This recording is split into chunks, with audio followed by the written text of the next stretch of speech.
सर्व आयटी गँगचं पुन्हा एकदा स्वागत आपल्या एज्युकेशनल युट्यूब चॅनल टेक मॅथमध्ये. बघा, मागच्या 2 व्हिडिओमध्ये आपण काय केलं, हे जे क्वेश्चन पेपर आहे याच्यातले साधारण 16 एमसीक्यू कव्हर करून घेतले. आता राहिलेले जे एमसीक्यू आपले 9-10 जे काय असतील ते एमसीक्यू आपण या व्हिडिओमध्ये कव्हर करणार आहे. खूप मस्त मस्त प्रश्न आहे. तुम्ही व्हिडिओ काय करा, पहिल्यापासून शेवटपर्यंत एकदम व्यवस्थित बघा. मस्त मस्त आणि सोपे सोपे प्रश्न आहे, तुम्हाला आवडेल. ठीक आहे, व्हिडिओला सुरुवात करूया. यानंतर ही प्रश्नोत्तरिका आपली संपून जाईल. बघा मग आता काय म्हणतंय, jobs that have become outdated in past 5 years. म्हणजे काय, गेल्या 5 वर्षात कालबाह्य झालेल्या नोकऱ्या. मागच्या 5 वर्षात अनेक काही ऑनलाईन ऍप आले, आणि काही ऑनलाईन जॉब आले, बरंच काही काही झालं आणि खूप बदल झाले.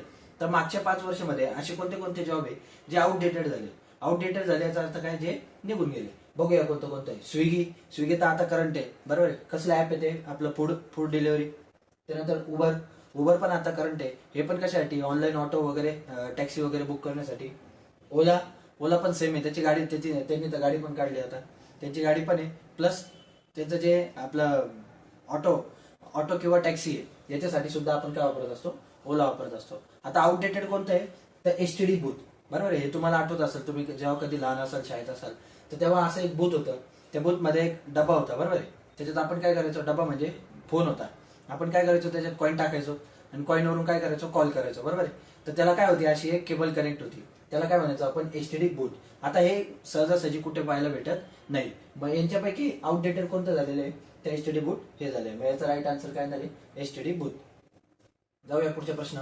काय म्हटलंय बघा, rise and fall of pitch of voice is called. म्हणजे काय, आपण जेव्हा बोलतो त्या आवाज आपण कधी कधी वाढवतो, कधी कधी आपण काय करतो, खाली करतो, बरोबर आहे. आता समजा तुम्हाला ऐकू येत नसेल तर मी खूप मोठ्याने बोलेल, बरोबर. जर तुम्हाला ऐकू येत आहे, मग मी काय करेल, किंवा मी छोट्या एरियात बोलतोय तर मी अशा वेळी काय करेल, कमी आवाजात बोलेल. तर हे जे मी आवाज कमी जास्त करतोय याला काय म्हणतात असं त्यांनी आपल्याला विचारलंय. सर्वात पहिले वोवेल्स. वोवेल्स याचा अर्थ असा होतो, जे आपले इंग्लिशचे लेटर्स असतात AEIOU यांना आपण काय म्हणतो, वोवेल्स. मग राईट आन्सर आहे का आपलं, हे नाही येणार. त्यानंतर कॉन्सोनंट. आता हे सोडून जेवढे पण उरलेले लेटर आहे त्यांना आपण काय म्हणत असतो, कॉन्सोनंट. म्हणजे काय, व्यंजन म्हणत असतो. हे पण येणार नाही. त्यानंतर प्रोनाउन्सिएशन म्हणजे काय, उच्चार. आता उच्चार काय, कोणता पण एखादा शब्द असेल, जसा हा शब्द अल्टरनेटिव्ह, हा मी बोलतो कसं आहे, मी त्याचा उच्चार कसा करतोय, त्याला आपण काय म्हणतो, प्रोनाउन्सिएशन, बरोबर. मग हे तिघे आपला ऑप्शन येणार नाही. आपला राईट आन्सर काय येणार आहे, इंटोनेशन. ठीक आहे, इंटोनेशन म्हणजे काय, जेव्हा कधी मी बोलताना माझा जो आवाज कमी जास्त करणार आहे त्याला आपण काय म्हणणार, इंटोनेशन. समजा तुम्हाला हे जरी माहित नसेल पण बाकीचं जरी माहिती असेल तरी तुम्हाला आन्सर देता येईल. मग याचा राईट आन्सर येणार आहे ऑप्शन बी. जाऊया पुढच्या प्रश्न. काय म्हटलंय बघा, सोपे सोपे प्रश्न आहे. ऑलरेडी कोणी वापरत असेल तर त्यांना त्याचं उत्तर येऊ जाईल.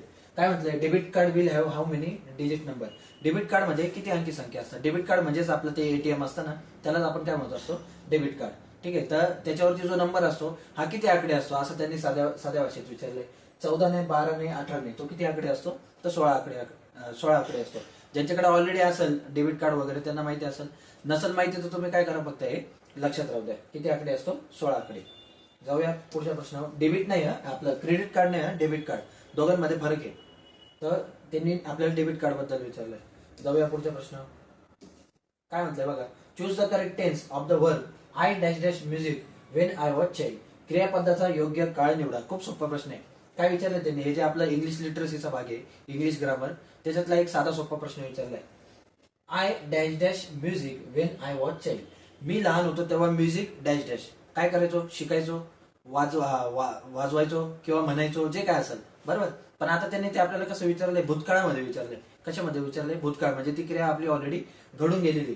मग अजून इथं त्यांनी आपल्याला पहिला शब्द दिलेला आहे, काय, लर्न. म्हणजे काय, I learn music when I was child. पण अजून लर्न आहे हा प्रेझेंट टेन्स दाखवत असतो, बरोबर. कोणता टेन्स दाखवत असतो, प्रेझेंट म्हणजे चालू. मी म्युझिक शिकतो आहे तेव्हा आपण काय शब्द वापरणार, लर्न. मी म्युझिक शिकलो होतो, जेव्हा मी लहान होतो तेव्हा मी म्युझिक शिकलो होतो, तो भूतकाळ आहे. लर्नचा भूतकाळ काय येतो आपला, लर्न. ठीक आहे, लर्न. उच्चार एक सारखाच आहे, फक्त त्याचं स्पेलिंग वेगळी. ठीक आहे, याला लागून काय येणार आहे, टी येणार आहे. मग लर्नचा भूतकाळ काय आहे, लर्न. मग आपला राईट आन्सर काय येणार आहे, लर्न. आय एम लर्निंग काही संबंध नाही. विल लर्न, विल म्हणजे मी भविष्यात शिकणार आहे, बरं. मग याचं राईट आन्सर येईल ऑप्शन सी. जाऊया पुढच्या प्रश्नावर. काय म्हटलंय बघा, fill in the blanks with suitable place preposition. My house is dash dash. The third floor. योग्य जागेच्या पूर्ततेसह रिक्त स्थान भरा. परत एकदा इंग्लिश लिटरसीचा प्रश्न आहे, सोपा आहे एकदम. त्यांनी असं विचारलंय, my house is dash dash in the third floor. हा म्हणजे काय, माझं जे घर आहे, एखादा अपार्टमेंट आहे समजा, माझं घर माझ्या बिल्डिंगवर 3ऱ्या मजल्यावर आहे. आपण काय म्हणणार, 3ऱ्या मजल्यावर आहे, म्हणजे मी 3ऱ्या मजल्यावर राहतो. मग काय शब्द वापरणार आपण, 3ऱ्या मजल्यावर. 3ऱ्या मजल्यामध्ये आहे असं म्हणू का, नाही. किंवा 3ऱ्या मजल्याच्या खाली आहे असं म्हणू का, नाही. 3ऱ्या मजल्यावर आहे. मग वर साठी आपण इंग्लिशमध्ये काय शब्द वापरतो, ऑन. काय, मग याचं पूर्ण वाक्य तसं काय तयार होईल, my house is on the third floor. My house is on the third floor. मग याचं राईट आन्सर येईल ऑन. ऍट येईल का, नाही. ऍट आपण कशासाठी वापरतो, जागेसाठी वापरतो. My house is at Mauli lawns. My house is at Nashik. त्याच्यासाठी आपण काय शब्द वापरतो, ऍट शब्द वापरतो. त्यानंतर इन, च्या मध्ये, बरोबर आहे. समजा आपण म्हटलं my college, I am studying in ITI, म्हणजे काय, मी आयटीआय मध्ये शिकतो, तेव्हा मी काय शब्द वापरणार, इन. अंडर म्हणजे च्या खाली, बरोबर आहे. माझं घर, माझ्या मित्राच्या घराखाली माझं घर आहे, तेव्हा आपण काय शब्द वापरणार, अंडर. ठीक आहे. मग याचा राईट आन्सर काय येणार आहे, ऑप्शन बी. जाऊया पुढचा प्रश्न. साधे साधे इंग्लिशचे प्रश्न आहे, खूप काही अवघड नाही. टिंब is major changes takes place in manufacturing. खूप महत्वाचा प्रश्न आहे. बघा आता लक्षात घ्या, पूर्वी जेव्हा आपलं इंडस्ट्रियल रिव्होल्युशन आलं, म्हणजे मशिनीची क्रांती आली, मशिनीचा शोध लागला, तेव्हा आपली जी खरी इंडस्ट्रीची लाईन आहे, काय म्हणतो आपण त्याला, प्रोडक्शन लाईन. प्रोडक्शन लाईन आहे, या लाईनचा शोध लागला. तेव्हा जे आपली इंडस्ट्रीचं रिव्होल्युशन आहे, हे रिव्होल्युशन चालू झालं. रिव्होल्युशन म्हणजे काय, तेव्हा इंडस्ट्रीची आपली क्रांती चालू झाली. कोणी चालू केली ती लाईन, फोर्डने. कोणी चालू केली, फोर्डने असेंब्ली लाईन चालू केली. आणि तेव्हापासून जे इंडस्ट्रीचं रिव्होल्युशन आहे, हे रिव्होल्युशन आपलं चालू झालं. एका क्रांतीमध्ये काय झालं, जे मशिनीचा शोध लागला. एका क्रांतीमध्ये काय, असेंब्ली लाईनचा शोध लागला. एका क्रांतीमध्ये काय झालं, कम्प्युटरचा शोध लागला. आणि एका क्रांतीमध्ये आता जो डिजिटल आहे याचा शोध लागला, बरोबर आहे.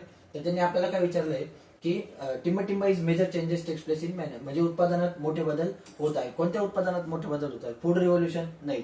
काल पण चपाती बनवत होती, आज पण चपाती बनणार आहे, उद्या पण तेच होणार आहे, फक्त बनवायची मेथड कदाचित बदलू शकते, हे आपल्याला जाणणार आहे. वॉटर रिव्होल्युशन, जल क्रांती, हे पण सेम आहे. काल डॅम होते, आज पण आहे, उद्या पण डॅम राहणार आहे. काल पाऊस पडत होता, आज पण पाऊस पडणार आहे. त्यानंतर ग्रीन रिव्होल्युशन, हरित क्रांती एक वेळेस येऊ शकतं, पण त्यांनी आपल्याला कशाशी रिलेटेड विचारलंय, मॅन्युफॅक्चरिंग, म्हणजे काय, उत्पादन संबंधात कशामध्ये मोठा बदल झालाय. मग त्याचा राईट आन्सर काय आपलं, इंडस्ट्री रिव्होल्युशन. आणि आता जे म्हणजे उद्योग क्रांती. आणि आता जे रिव्होल्युशन चालू आहे आपलं, इंडस्ट्रियल रिव्होल्युशन कितवं चालू आहे, 4.0, चौथं इंडस्ट्रियल रिव्होल्युशन चालू आहे सध्या. मग याचा राईट आन्सर येणार आहे ऑप्शन डी. जाऊया पुढचा प्रश्न. याची माहिती तुम्ही अजून नेटवर घेऊ शकता, इंडस्ट्रियल रिव्होल्युशन. तुम्ही म्हणाल तर मी पण एक्सप्लेन करेल. खूप माहिती आहे याची, आणि खूप म्हणजे इन्फॉर्मेशन आणि स्वतःचं नॉलेज वाढवण्यासाठी खूप छान माहिती. Industrial revolution 4.0. जाऊया पुढचा प्रश्न. काय म्हटलंय बघा, which one is a dos for interview etiquette. मुलाखतीच्या शिष्टाचारासाठी डूजचे नाव काय आहे. जेव्हा कधी आता तुम्ही इंटरव्ह्यू देत असाल, तुम्ही आता आयट्यात पण अनुभव घेतला असाल, किंवा बाहेर पण कधी तुम्ही इंटरव्ह्यूला जाल, तेव्हा कोणत्या गोष्टी केल्या पाहिजे असं त्यांनी आपल्याला विचारलंय.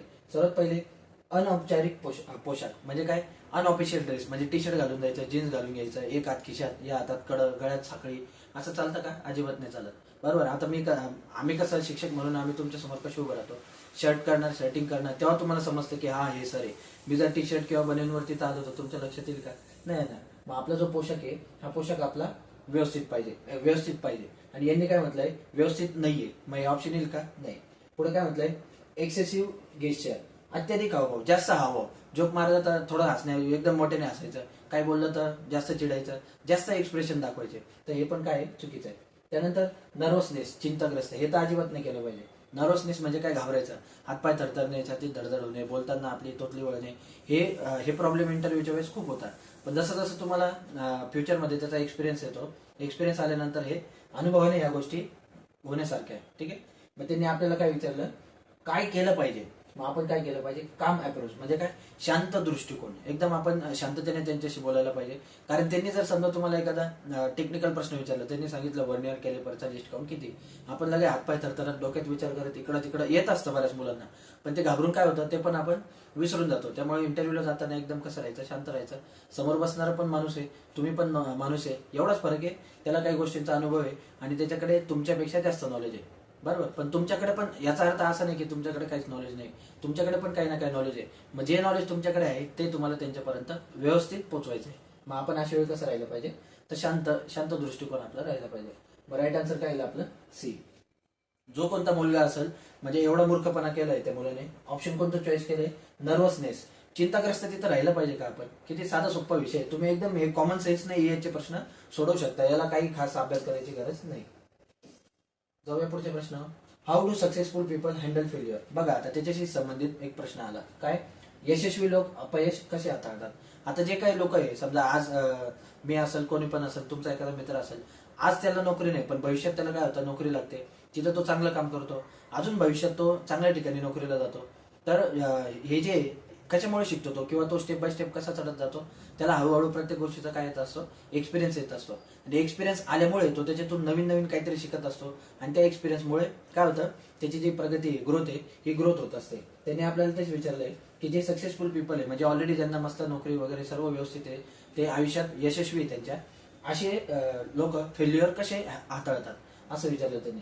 मग पहिला ऑप्शन काय, ते आपल्या महत्वाकांक्षा सोडून देतात. म्हणजे काय, त्यांनी जे ठरवलेलं आहे की नाही मला हे करायचंय, मला ते करायचंय, ते सोडून देतात. असं करता का, अजिबात नाही. अशा करणाऱ्यांनाच फेल्युअर येतात. त्यानंतर दे गेट डिमोटिवेट. म्हणजे काय, ते नाराज होऊन जातात, डिमोटिवेट होऊन जातात. म्हणजे आज ठरवलं की मी आज खूप व्यायाम करणार आहे, आज केला, उद्याचा दिवस आला की नाही गेला, उद्याचा दिवस गेला, मग ते डिमोटिवेट होतात. परत परवा केला, परत 2 दिवस नाही केला, तर असं नाही चालत. मग याचा अर्थ काय, ते डिमोटिवेट होऊन जातात. मग हे बरोबर आहे का, नाही. ते जर डिमोटिवेट झाले तर ते सक्सेसफुल होतील का, नाही होणार. ते नाही, कोणीच सक्सेसफुल होणार नाही. पुढे काय म्हटलंय, दे ब्लेम अदर. ते इतरांना काय देतात, दोष देतात. आता हे जे तिघी त्यांनी लक्षणं सांगितलंय ना, हे तिघी लक्षणं कोणाचे, की जे लोक आयुष्यात यशस्वी झालेले नाहीये, हे तिघी त्यांचे लक्षण आहे. त्यांनी आपल्याला विचारलं कोणाचं आहे, की जे सक्सेसफुल आहे, म्हणजे जे आयुष्यात यशस्वी झालेले, त्यांच्याकडे ते फेल्युअर कसं हँडल करतात, म्हणजे त्यांना आलेलं अपयश ते कसं हँडल करतात. मग त्याचं राईट आन्सर काय, they learn from their mistake.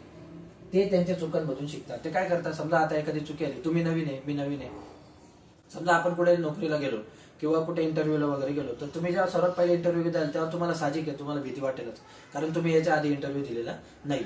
पण समजा तुम्हाला तेव्हा तिथून रिजेक्ट करून टाकलं, तुम्हाला त्यांनी सिलेक्ट नाही केलं, मग याचा अर्थ कुठे इंटरव्ह्यू द्यायचाच नाही का, असं नाही करायचं. मग त्याच्यातून आपलं काय चुकलं, त्या इंटरव्ह्यू मध्ये काय चुकलं, ते पॉईंट आपण घरी जाऊन विचार करायचा. एखाद्या सिनियर व्यक्तीला विचारायचं की माझं इंटरव्ह्यू मध्ये सिलेक्शन झालं नाही, मग माझं काय काय चुकलं, मी तिथं घाबरलो होतो, मला उत्तर देता आले नाही, किंवा माझे जे ड्रेसिंग वगैरे, हे ड्रेसिंग वगैरे माझं चांगलं नाही, याच्यावर अभ्यास करायचा. आणि पुढच्या वेळेस जाताना त्या इंटरव्ह्यूला तुम्ही पूर्ण तयारीत जायचा. आलं लक्षात. हे सर्व कोण करतं, सक्सेसफुल पीपल करतात. मग आपल्याला तेच सांगायचं आहे, ते त्यांच्या चुकांमधून काय करतात, शिकतात. याचा राईट आन्सर येणार आहे ऑप्शन बी. जाऊया आजच्या व्हिडिओच्या शेवटच्या प्रश्नावर. Which of this statement is true. खाली आपल्याला त्याने 4 वाक्य दिले, यांच्यापैकी बरोबर कोणतं आहे एवढंच आपल्याला ओळखायचं आहे. सरळ सरळ मराठीत वाचू आपण, जे बरोबर आहे ते राहू देतो, बाकीचं वापर. सर्व नोकऱ्या सर्व शहरांमध्ये उपलब्ध आहेत.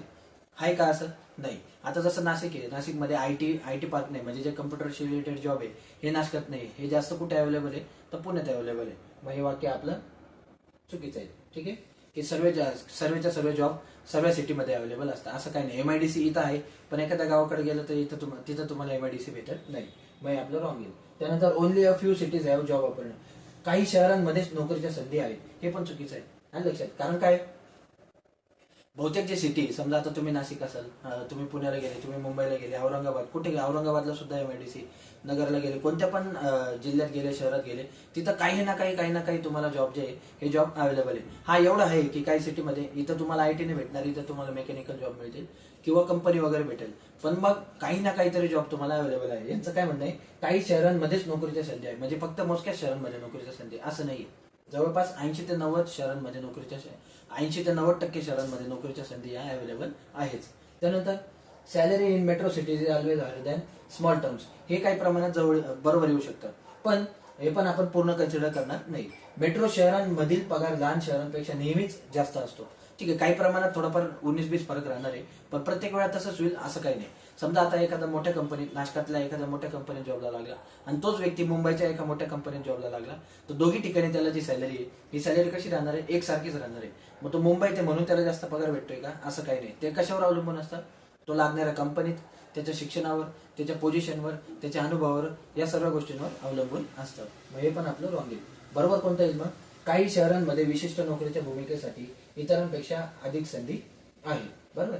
आता हे तुम्हाला पहिलेच बोललो. जसं पुणे सिटी आपण बघितलं तर तिथं आयटीचे जे कम्प्युटरशी संबंधित जेवढे पण आपल्या जॉब वगैरे हे जॉब तिथं भरपूर अवेलेबल आहे. पण ते जॉब जर आपण नाशकात विचार केला तर नाशकात ते जॉब अवेलेबल नाहीये. ते जॉब जर आपण औरंगाबादमध्ये विचार केला तर तिथं पण ते नाहीये. का बरं? कारण तिथं आयटी हब जे असतात हे आयटी हबच नाहीये. मग हे आपलं सेंटेन्स काही बरोबर आहे. फक्त काय करायचं सोडवताना मराठीमध्ये एकदम शांततेत वाचत जा. तुम्ही थोडं जरी डोकं लावलं तरी तुमचे उत्तर ऑटोमॅटिक काय येतील बरोबर येतील. तर ही आपण प्रश्नपत्रिका आता तिसऱ्या पार्ट मध्ये पूर्ण केलेली आहे. आणखी आपल्याकडे अशा बऱ्याच प्रश्नपत्रिका आहेत. मी सर्व कंबाईन करून लाईव्ह लेक्चर घेईल. आणि मला एक आयटीचा विद्यार्थी भेटला होता, तो एकदम सक्सेसफुल झालेला आहे. त्या मुलाचा एक इंटरव्ह्यू घेऊन मी आपल्या चॅनलवर टाकणार आहे. ते पण व्हिडिओ तुम्ही नक्की बघा. या व्हिडिओमध्ये एवढंच. Thank you so much. थँक्यू.